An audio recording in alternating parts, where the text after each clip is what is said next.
Good afternoon, everybody, and thank you very much for coming for this interaction on what is rather a sad day for all of us. And I'm grateful for all of you to have spared the time, despite your hectic schedules, to be here. I have one announcement to make, and this relates to the forthcoming visit of the External Affairs Minister to Tehran. The External Affairs Minister, Shri Salman Khurshid, will be traveling to Tehran tomorrow. This is for the 17th Joint Commission meeting between India and Iran. He will be co-chairing the Joint Commission with his counterpart, the Foreign Minister of Iran. In addition, he is also likely to meet senior officials and the political leadership of Iran, and we intend to discuss all bilateral matters. The External Affairs Minister will also inaugurate an Indian Cultural Center in Tehran, and will, in addition, interact with the Indian community there. That's all I have in terms of announcements, and if any of you have any other questions, I'm willing to take those questions on anything that you like. Just 1 minute, please, one by one. Yes, sir. Just hold on. The mic will come. So during visit to Tehran, will the minister discuss the oil import issues and also Iran-Pakistan-India pipeline? The visit and the Joint Commission will discuss all issues of bilateral interest. Now that you have specifically indicated some elements, could you repeat what did you say? Oil imports and yes. Iran-Pakistan-India pipeline. The issues that you have listed are not directly available on the agenda, but however, if they are raised and since senior leaders of both countries meet, certainly they will be discussed. Yes, Smita. Can you please throw some light on, has Sarabjit Singh's body, whether the aircraft has taken off from Lahore for Amritsar? Were the Indian officials there during the autopsy? By when do we expect the autopsy report to be shared and the proceedings hereon? Let me confirm to you that an aircraft has taken off from Delhi at 3:46 p.m. The flying time to Lahore approximately is an hour. So we expect that aircraft to reach there in about 45 minutes' time. As regards the return flight of that aircraft, as of now, there are no passengers except for the crew on that aircraft. It's an Air India aircraft. As regards its return flight, it is expected that the aircraft will fly from Lahore to Amritsar, and on that flight will be two officials of the Indian High Commission there, Councillor Dr. Akino Vimal, and Mr. Das, I think Das Gupta, who is the attaché there. It is expected that the aircraft will be received on arrival there by the Minister of State for External Affairs, Ms. Praneeth Kaur. As regards other issues that you raised in terms of the autopsy and other, whether there were anybody from the Indian mission there, as all of you are aware, the autopsy is a medical procedure, and only medically qualified people can attend that and can discern what is happening. So obviously, we do not have anybody there. As and when the autopsy report is received, we will, of course, communicate it to the family members.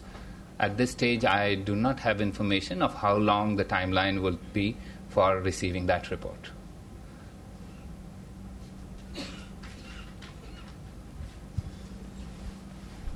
Yes, Vishal.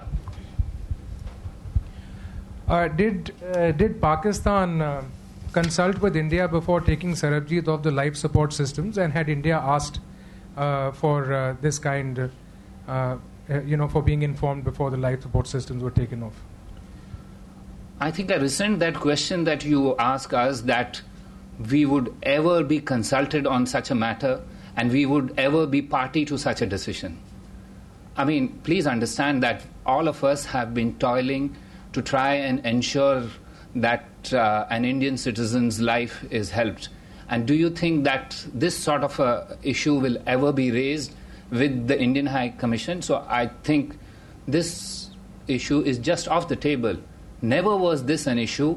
Nobody raised it with us. We didn't expect this to be raised because our idea was to ensure that he lives as long as possible and not to turn off his life support system. So I totally resent even an allusion of that. Yes, sir. चीन को लेकर किस तरह की इस time आपकी तरफ से तैयारी चल रही है कूटनीतिक तौर पर, क्योंकि किसको लेकर चीन से जो आपकी बात चल रही ऐसा है? करते हैं, एक इस मुद्दे पर पूरे सवाल का जवाब दे देते हैं, उसके बाद फिर और दूसरा मुद्दा लेते हैं. और किसी को? Yes, Parul. Is there any thinking within the government to take up Sarabjit's case politically? So far we've seen diplomats talk with diplomats. Politically, will the government take up Sarabjit's case from here on? At this stage, our primary focus is to ensure that the body of Sri Sarabjit Singh comes back to India as early as possible and he is given a burial among his near and dear. That's the primary focus. And we've had interactions at various levels on this. We've had the Foreign Secretary talk to his counterpart. We've had the Indian High Commissioner in Pakistan talk to the Chief Minister of Punjab. We've had our Deputy High Commissioner talk there with various officials. We've had our officials dealing with Pakistan in touch with officials of the Pakistani High Commission. So let me assure you that everything possible is being done at all levels. If there is a requirement of anything else that requires a further initiative at any level, I'm certain there would not be any hesitation in any segment of the Indian state to provide assistance or to ensure that our goals are met in this context. Yes, sir. Andrew. Yeah. So obviously this has a long history, goes back 23 years. Has the Indian government ever expressed an official position on where it stands on whether or not Mr. Singh was guilty of the allegations that were levelled at him by Pakistan? I think the issue of this is not a new story. We have raised it at every level, and if we thought there was any, and if we didn't think that this was a case deserving of humanitarian and sympathetic consideration, we wouldn't have raised it even at the level of the Prime Minister of India in his summit level meeting as far back as in 2005 with President Musharraf. Since then, we have raised it on numerous occasions at all levels, at the level of the Foreign Minister, at the level of the Home Minister, at the level of the Foreign Secretary, at the level of our High Commission there. And in each of these cases, we have reiterated the need to deal with this sympathetically and in a humanitarian manner. And if we were not convinced of that, we wouldn't have done that. What's the government's position on whether or not he was guilty of the allegations that were levelled at him by Pakistan? Pardon? Sorry, clearly you've made clear your belief that the case should be treated humanely, but has the government ever stated whether or not it believes he is guilty or innocent of the allegations that were levelled at him by Pakistan? If he was considered guilty, we wouldn't have pursued his case ever. Yes. Yes, Parul. Do you think that the Pakistani government or the jail authorities did enough to provide Sarabjit Singh security while he was in prison? You know, it is the norm worldwide that ensuring the safety and security of prisoners, and this includes Sarabjit Singh, when they are incarcerated in prison, is the responsibility of the state authorities. And therefore, there cannot be two arguments in terms of the responsibility of the authorities in this matter, and we have taken this up previously. In fact, when we had concerns about the safety and security on this issue following the death of another Indian prisoner, Sarbjeet Singh, in January, we had triggered what is known as the Judicial Committee. This is a mechanism of retired justices of the Indian and Pakistani courts who visit prisons to see about the conditions of prisoners in the country concerned. Despite not having talks at the official level or at the political level, we pursued with this following the incident in the case of Sri Sarbjeet Singh, and finally were able to convince the Pakistani authorities to accept the visit of the Judicial Commission. Alas, we must confess that by the time they reached Lahore, Sarabjit Singh was in hospital, and I understand a couple of days ago they didn't visit him. So the point that I would like to respond to you is that we have raised this issue of safety and security in the context of the Judicial Committee. And that's the mechanism available to us. Now, one question. Anyone else? Yes, last question. On this issue, and then you have. How many Indian prisoners are there in Pakistani jails? And would we also be taking up their cases?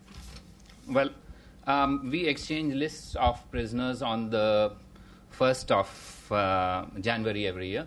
And as per those lists, because since then there's been addition, but as per that list, there were 215 Indian fishermen in Pakistani prisons. Also, as per that list, there were 55, according to the list that the Pakistani authorities gave us, 215 fishermen and 55 Indian nationals who are in prison, other than fishermen. So that's the list. However, since then there have been an accretion in these categories, but this is a work in progress. But I think if you take the baseline as 1st of January, that's where it is. Yes. Is this on this or? On this. Yes, please. Last question. Do you propose to take this issue to some international forum? India and Pakistan are wedded to bilateralism, and you are all aware of our long-stated position on that. And we know each other well. We understand each other well, and we will continue to follow the pattern that has governed our relationship in the past. Yes, ma'am. My question relates to China. Yes, I understand that. Yes. The foreign minister was quoted as saying that the Chinese incursion is like acne. Sources in the Indian Army, senior sources, have actually described it in various television channels as more like an epidemic or a rash. So they think the actual ground situation is much more serious. What signs, my question to you, what signs is the Indian Foreign Ministry, the government of India, going to give to Beijing? There must be a plan B. Is, for instance, what would be the worst case scenario? Would the impending visit of the Foreign Minister, Mr. Salman Khurshid, scheduled on May 9th, be postponed or cancelled, and also the visit of the Chinese Prime Minister on the 20th? Let me tell you that since I was able to share some information with you last week, there has been continuing diplomatic contact. And this contact has been at various levels and in different locations. So diplomatic contact between India and China on this issue is, if I may say, ongoing. And we have been able to communicate our concerns to the Chinese, and I think there is no doubt on this matter that the entire country, this is a matter of concern. Having said that, you've used various words, I've used various words, others have used various words, but the point, I think, what we have said previously is, and the nub of what we would like to communicate is that this is an incident which is limited in geographical scope and spatial geographical scope, and that's the goal that we are trying to indicate. Perhaps some use a metaphor, others use other metaphors, but that this incident is limited, localized in geographical and spatial terms is what we would like to convey. Having said that, we've conveyed this, and our goal has been, as I said last time, the objective of all our diplomatic contacts has been that we return to status quo as it was in that limited spatial geographical area prior to April 15th. Now, your question regarding the visits, yeah. But I would not like to speculate because diplomacy, like all good things in life, requires time and space. And we are working on this, and I've said this previously, that we require time and space to work this through. And channels are active. A variety of channels are in play, and they're all active diplomatically. Now, as regards speculation, I think the External Affairs Minister himself has said this, that he intends to go to Beijing. And that's the last word on this. As regards the visit of the Chinese premier, when this question was asked to me last time, I did answer this, that we are in discussions working out an appropriate date, and the visit of the Chinese premier to India is in an advanced stage in terms of discussions and planning for that. Once we finalize that, we will certainly let you know the dates on that. Of that. Last question. You only one question each. Yes. On China again.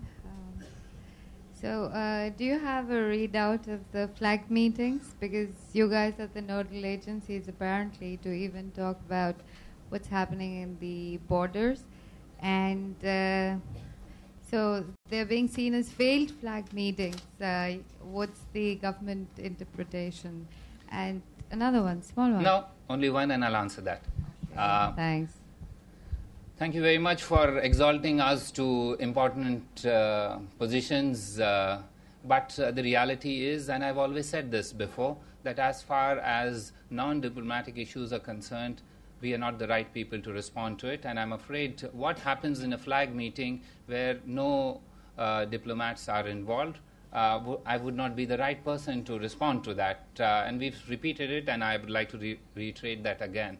Having said that, I have explained to you what is happening at the diplomatic level, and I would suggest that there are competent authorities available in other organizations who can perhaps give you a readout of what is happening in flag meetings. Yes, just 1 minute. No. Yes, Maria. Yes. Yes, sir. This has to be there. Yes, of course. There was a report yesterday in Times of India saying that MHA and the MEA split on case against Italian Marines. Can you elaborate a little bit on that? Maria, you've been following us very regularly. You also know that I never respond to these sort of interministerial reports. My understanding of the situation is that what is clearly specified in the court order is what we have placed on record. The External Affairs Minister has talked to an ANSA correspondent, and I'm certain you have the entire script available with you, and I would suggest that that is the final word on this matter, because it is based on consultations among all concerned government organizations, and I would suggest that you go by that rather than any other sporadic report on this matter. Yes, Sinjoy. So several days after the 15th of month, when the Chinese intrusion happened, three Indian army officers, led by a brigadier, visited Beijing for several days to discuss joint exercises between India and China. Now, you know my answer. Even before was the MEA consulted on this, and what was the MEA's view on it? I've answered this before, and I will answer it again, that the government of India has finally one view. Like all normal governments, they seek views, and we respond to that.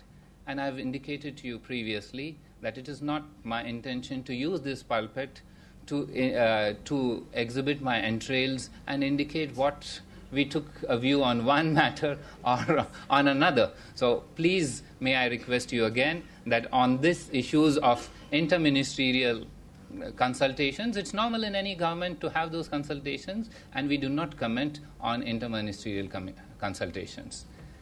Yes, last question, because I have another... Sorry.